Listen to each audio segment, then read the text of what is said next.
Dans cette petite formation JavaScript, nous proposons de bâtir un diaporama automatisé des images d'un album photo, en permettant à l'utilisateur, par le biais d'une petite barre d'outils située sur la gauche de l'application, de saisir un intervalle de temps en secondes et de lancer l'exécution du diaporama par clic sur le bouton lancer.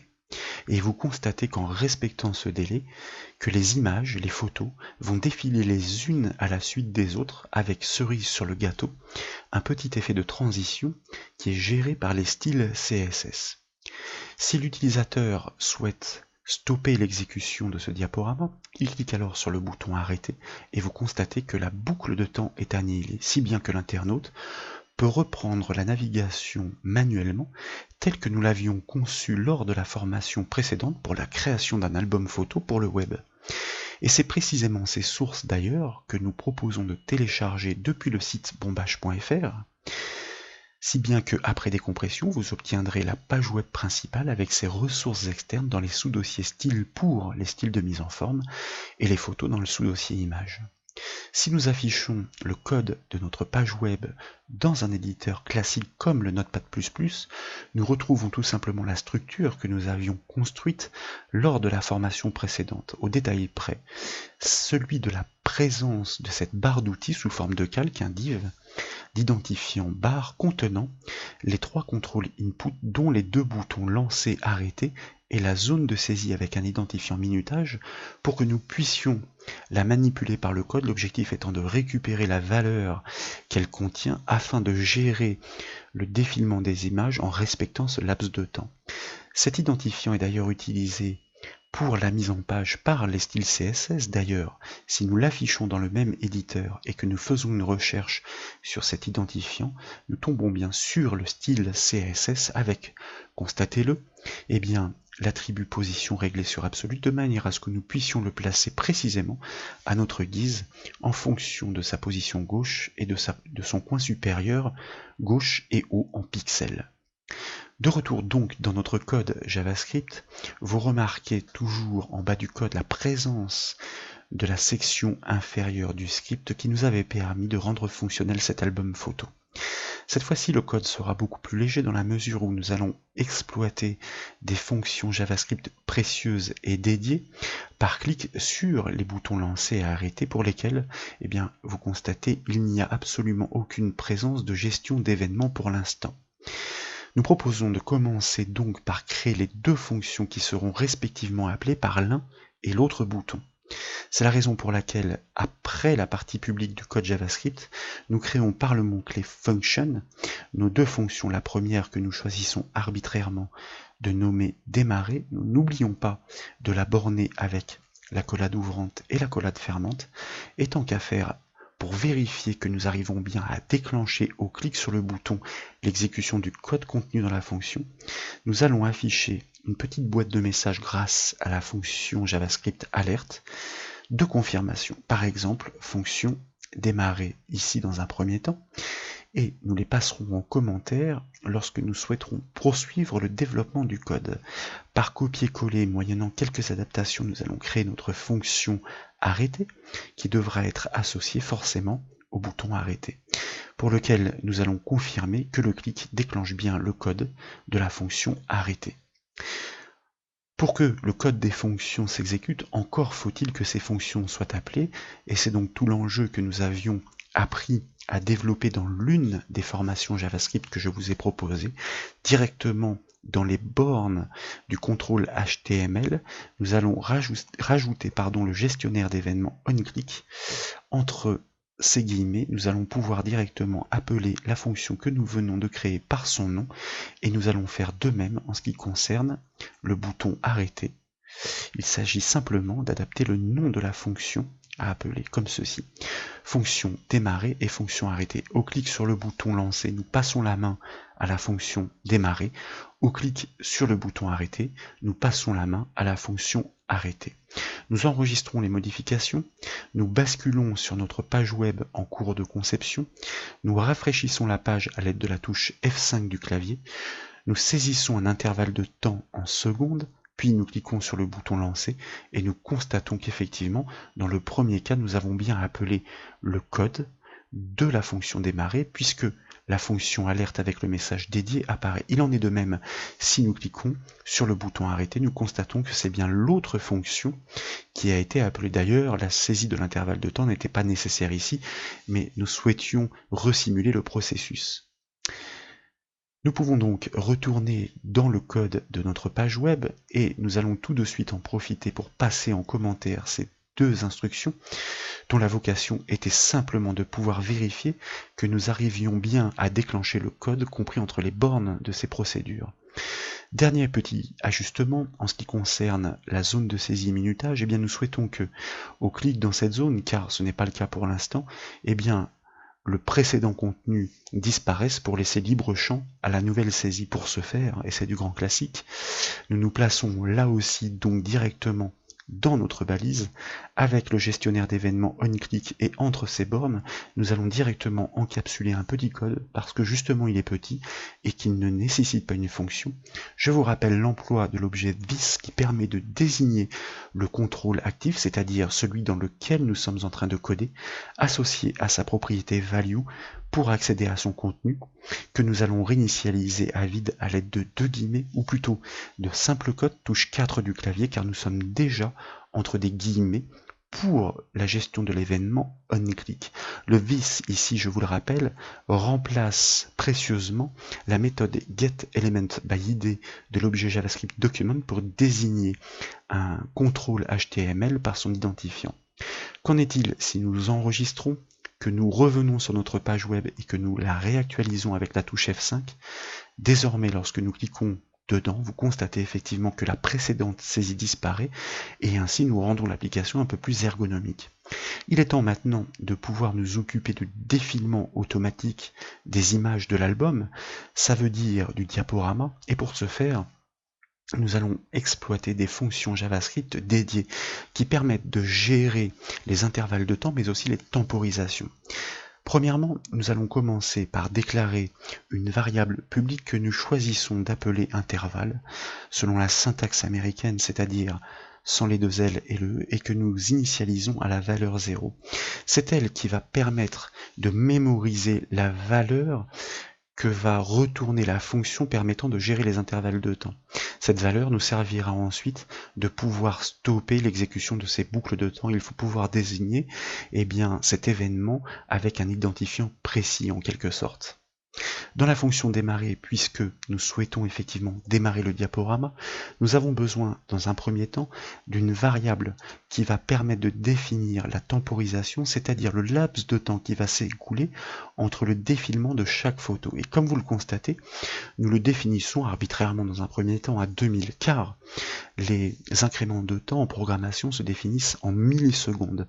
2000 millisecondes équivalent bien entendu à 2 secondes. C'est une valeur par défaut, car l'objectif pour nous dans un premier temps est de prélever la valeur saisie par l'internaute dans la mesure où nous sommes capables de nous assurer qu'il s'agit bien d'une valeur qui est valide, c'est-à-dire qui n'est pas un texte. Pour ce faire, nous allons exploiter une énième fois une fonction JavaScript dans une instruction conditionnelle if qui va nous permettre de vérifier que la valeur saisie est à la fois représentable et définie. Cette fonction, je vous le rappelle, se nomme isNaN. Il faut bien penser à respecter la casse, il y a deux N majuscules. Nous lui passons en paramètres tout d'abord la fonction parseInt, c'est-à-dire la fonction qui va prélever la partie entière de ce qu'on lui passe à elle-même en paramètres. Et ce qu'on lui passe à elle-même en paramètres, c'est ce que l'utilisateur aura saisi dans le contrôle HTML minutage. Comme nous ne sommes plus à l'intérieur de ce contrôle, nous sommes obligés de le désigner cette fois-ci par cette somptueuse méthode getElementById, ça veut dire qu'on récupère un contrôle HTML par son identifiant, by ID. Il faut lui préciser quel est cet identifiant, entre parenthèses et entre guillemets.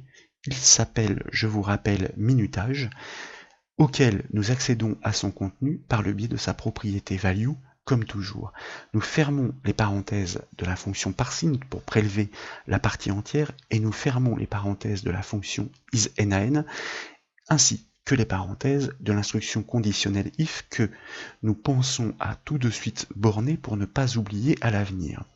Comme nous avons ajouté le point d'exclamation devant la fonction isNN qui normalement vérifie que ce qui lui est passé en paramètre est non représentable ou non défini, et bien avec le point d'exclamation c'est l'inverse, ça veut dire qu'elle vérifie si la valeur saisie par l'internaute est bien représentable et définie.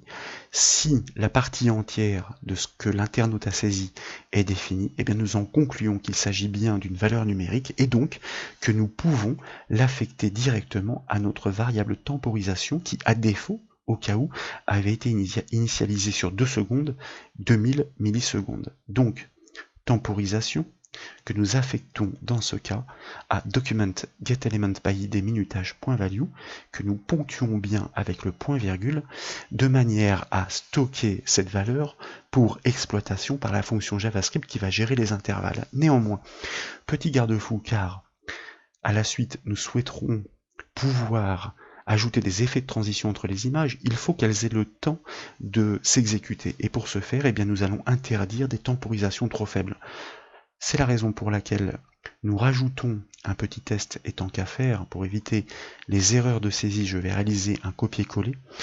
Nous ajoutons un test donc qui consiste à vérifier si la temporisation ainsi prélevée n'est pas inférieure à 2 secondes, ce qui serait beaucoup trop peu. Auquel cas, eh bien, nous allons recaler ce laps de temps directement sur 2000 millisecondes, soit 2 secondes, c'est-à-dire ce que nous avions directement défini au moment de l'initialisation de cette variable. Dans le cas contraire, si la valeur est bien définie, eh bien, nous la stockons dans la variable temporisation et nous allons ensuite l'exploiter pour pouvoir générer le défilement automatique des photos à la suite du code. L'objectif ici consiste à appeler un intervalle de temps régulier la fonction défilé qui, je vous le rappelle, gérait jusqu'alors eh bien, la navigation manuelle des images soit vers l'avant, soit vers l'arrière. Donc, nous allons tout d'abord utiliser notre variable publique intervalle. Vous allez voir que le fait de l'avoir déclaré en variable publique était judicieux et nous allons l'affecter au retour que produit cette nouvelle fonction que je vous présente, qui s'appelle setIntervalle et qui requiert 2 arguments. Le premier des arguments est une fonction que nous souhaitons exécuter à intervalle de temps régulier. Donc, nous lui passons entre paramètres eh bien, la fonction qui doit normalement produire un code, sauf que le code que cette fonction va produire, c'est tout simplement l'appel d'une fonction existante, en l'occurrence ici, notre fonction défilé, qui, je vous le rappelle, requiert un paramètre.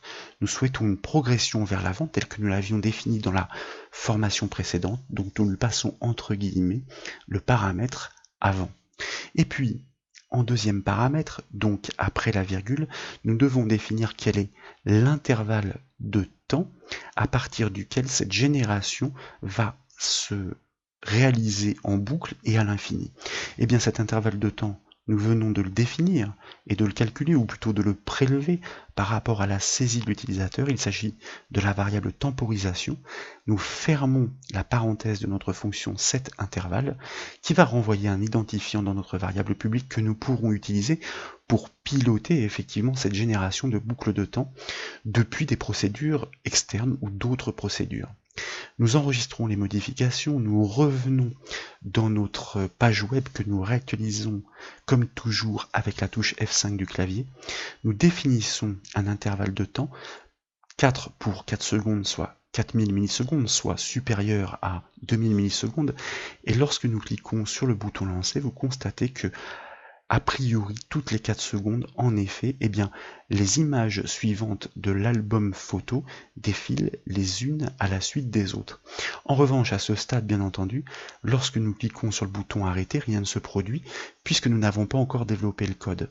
Et c'est la raison pour laquelle je vous propose désormais de présenter la fonction qui permet de mettre fin à l'exécution de ces boucles de temps.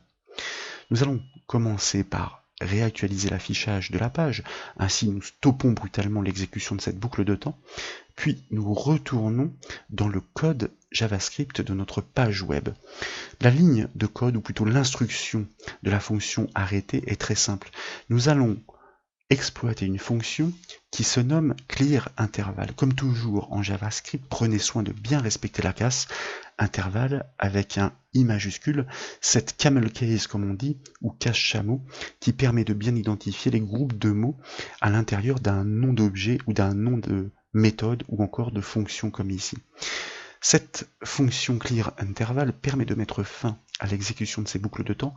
Faut-il encore être capable de pointer sur la bonne? Eh bien, nous pouvons pointer sur celle que nous avons lancée grâce à cette variable publique. Vous voyez que sa déclaration était judicieuse, reconnue sous le nom intervalle, puisque c'est bien elle qui a prélevé le retour fourni par la fonction setInterval. Je fais bien de faire une vérification, je vais la reproduire par copier-coller pour éviter les erreurs de saisie dans mes noms de variables. Nous enregistrons les modifications, nous retournons sur notre page web que nous réactualisons de manière à prendre en compte cette nouvelle instruction, nous redéfinissons un intervalle de temps, puis nous lançons l'exécution de notre petit diaporama automatisé. Nous allons laisser défiler quelques images de manière à passer aux suivantes avec les miniatures qui sont réactualisées. Et cette fois-ci, lorsque nous cliquons sur le bouton arrêter, ce que nous venons de faire, eh bien vous constatez effectivement que le défilement est bloqué. Ça veut dire que ces intervalles de temps ont tout simplement été réinitialisés grâce à cette fonction clearInterval. Donc nous venons de faire deux découvertes intéressantes. Premièrement, la fonction setInterval qui permet d'exécuter un intervalle de temps régulier en deuxième paramètre, la fonction désignée en premier paramètre, et la fonction clearInterval qui permet de mettre fin à l'exécution de ces boucles de temps. Il s'agit désormais de pouvoir générer des petits effets de transition.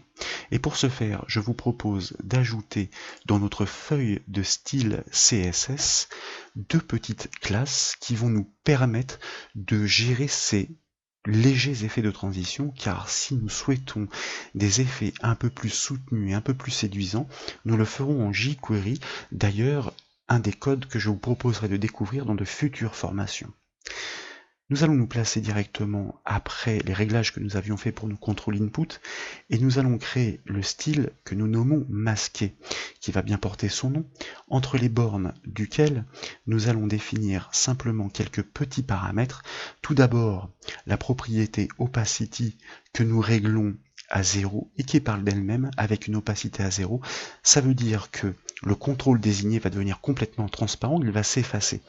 Mais nous souhaitons qu'il ne s'efface pas brutalement, mais selon une transition, et c'est la raison pour laquelle le CSS propose une propriété qui se nomme transition, et à laquelle nous allons passer deux paramètres. Le premier qui définit le laps de temps durant lequel l'animation entre guillemets se produit, et le deuxième qui est l'effet accompagnant cette animation. Masquer donc, comme je vous le disais, pour faire disparaître le contrôle désigné, en l'occurrence l'image au centre de l'album, et nous allons en profiter pour créer son inverse avec le style affiché qui forcément va régler la valeur de l'opacité sur le barème opposé, c'est-à-dire à 100, de manière à ce qu'il soit complètement visible, là aussi avec un effet de transition selon le même laps de temps. Comme ces styles, pour l'instant en dur dans le code, ne sont appliqués à personne, cela signifie que nous devons les appliquer directement par le code JavaScript. Et nous avions à ce titre découvert la propriété className qui, appliquée à un contrôle HTML, permettait dynamiquement d'attribuer une nouvelle classe au fur et à mesure du déroulement du code. Comme nous appelons intervalle de temps régulier la fonction défilé, au moment même où elle est appelée, avant d'afficher la nouvelle image, nous souhaitons que celle qui doit disparaître le fasse selon cet effet d'animation. Nous allons récupérer une partie du code qui va nous permettre de réaliser simplement des adaptations, puisque nous souhaitons désigner ici le contrôle des photos de l'album photo qui se nomme, je vous le rappelle, album. C'est lui qui affiche les images au centre. Et à la place, effectivement, de la propriété value cette fois-ci, nous allons paramétrer sa propriété className que nous allons affecter à la valeur masquée, qui est le style que nous venons de créer. Ça veut dire que normalement, suivant ces petits effets de transition que nous avons définis, nous devrions voir la photo disparaître. Dans la suite de ce code de cette fonction défilée, après les petits tests qui consistaient à savoir si nous avions atteint une borne à une extrémité ou une autre, de manière à proposer la reprise de la navigation depuis l'autre borne, mais aussi à mettre à jour le jeu des petites miniatures, nous finissions enfin par afficher la nouvelle image qui se proposait logiquement dans le flux de la navigation. Sauf que ici, nous venons de paramétrer notre contrôle album avec le style masqué. Ça veut dire qu'il n'est plus visible. Nous pourrions donc être tentés de lui appliquer dans la foulée le style affiché.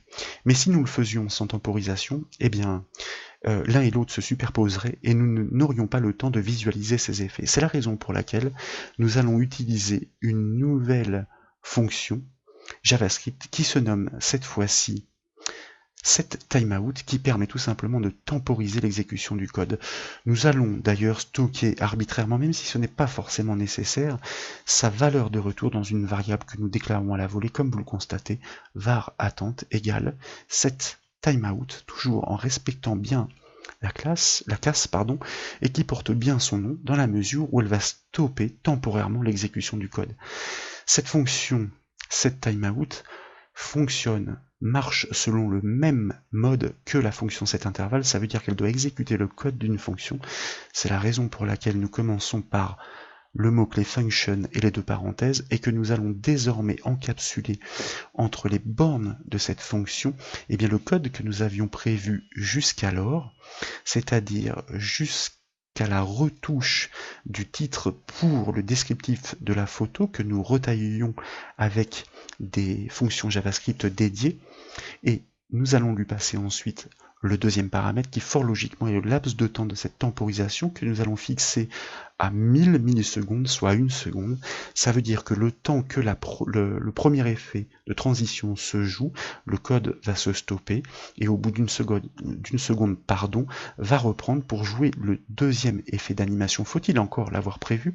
Et pour ce faire, comme je vous le disais, puisque à ce stade notre contrôle album est encore masqué à cause de l'affectation de cette propriété className sur la valeur masquée, et bien en même temps que nous affichons l'image suivante, cette fois-ci, nous allons affecter notre contrôle album au style affiché qui rend l'opacité à 100, c'est-à-dire totalement visible, mais avec un effet de transition défini sur 1 seconde qui aura le temps de se jouer cette fois-ci grâce à la temporisation infligée par cette fonction JavaScript setTimeout.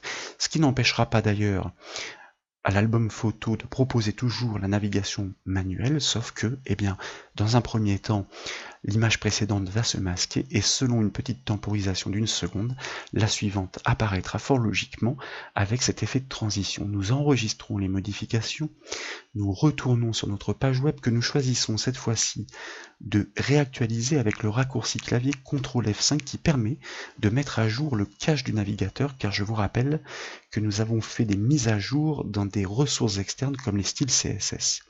Lorsque nous lançons l'exécution de notre code JavaScript, vous constatez en effet que les images défilent toujours les unes à la suite des autres, mais cette fois-ci avec ces petits effets de transition générés par les styles CSS, masqués dans un premier temps lorsque l'image disparaît, et pour que le second effet ait le temps d'apparaître, eh bien nous avons cette fonction JavaScript setTimeout qui temporise le code, sinon il se superposerait et nous n'aurions pas le temps de les voir se déclencher. Voilà pour ce petit diaporama automatisé très simple avec les fonctions JavaScript qui, je vous le rappelle, sont setIntervalle, setTimeout et clearIntervalle. J'espère que cette vidéo vous a plu. Si c'est le cas, comme toujours, je compte sur vous pour mettre un petit j'aime à la vidéo. Et comme vous le savez, vous pouvez retrouver toutes les autres formations sur le site bombage.fr. Je vous remercie.